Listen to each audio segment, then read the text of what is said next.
नमस्कार, देशी style and स्पाइसमध्ये आपलं स्वागत आहे। आज आपण लिंबूचं असं लोणचं बघणार आहोत। हे बारीक करून मी लोणचं केलेलं आहे। नमस्कार, आपण लिंबूचं लोणचं बघणार आहोत। हे लिंबूचं लोणचं हे तुम्ही 5 ते 6 वर्ष पण टिकू शकते असं आपण लोणचं बघणार आहोत। त्यासाठी आपल्याला हे लिंबू उकळीच्या पाण्यामध्ये टाकावे लागतील।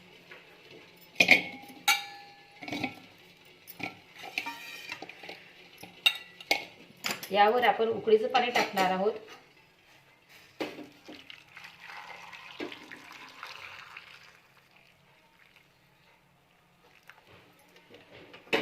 आणि हे 10 मिनिटांसाठी आपण झाकून ठेवणार आहोत।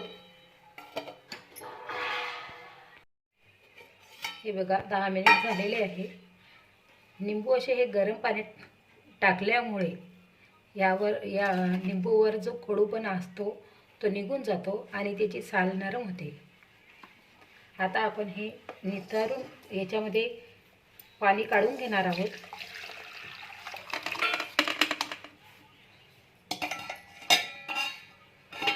आणि हे लिंबू स्वच्छ कापडाने आपण पुसून घेणार आहोत।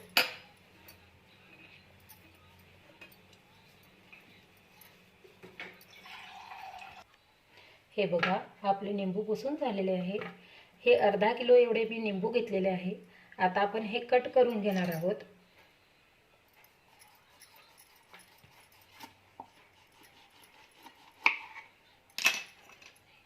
आणि यामधल्या बिया काढून घेणार आहोत।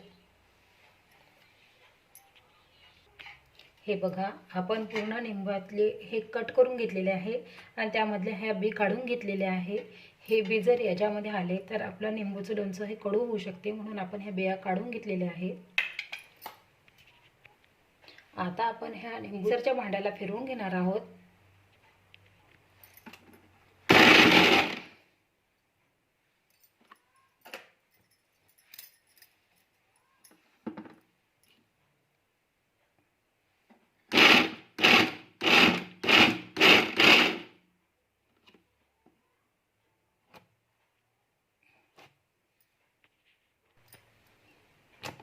हे बघा असं आपल्याला हे फिरवून घ्यायचं आहे।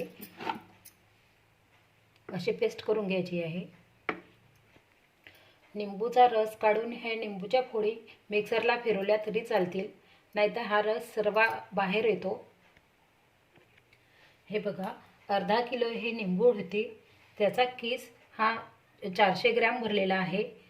आता आपण याला अर्धा किलो साखर घेणार आहोत। 100 एकत्र करून घ्या, मिक्स करून घ्या।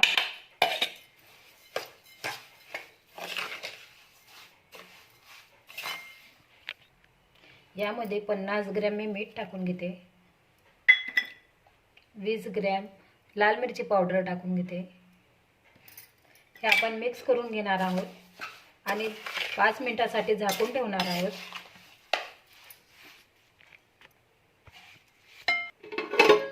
हे बघा 5 मिनिट झालेले आहे। आता आपण हे गॅसवर शिजवणार आहोत।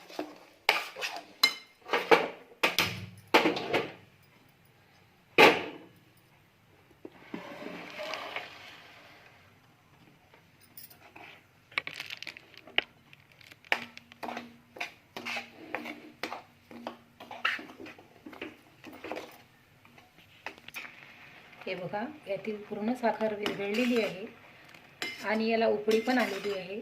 आता आपण यामध्ये लिंबूचा रस टाकणार आहोत। 3 मोठ्या लिंबूचा रस मी घेतलेला आहे।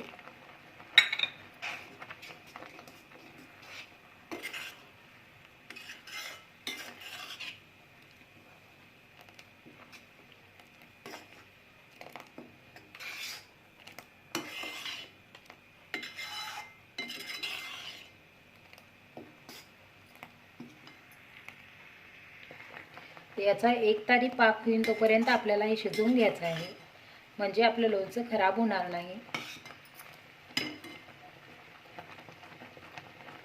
हे बघा 1 तारी पाक झालेला आहे।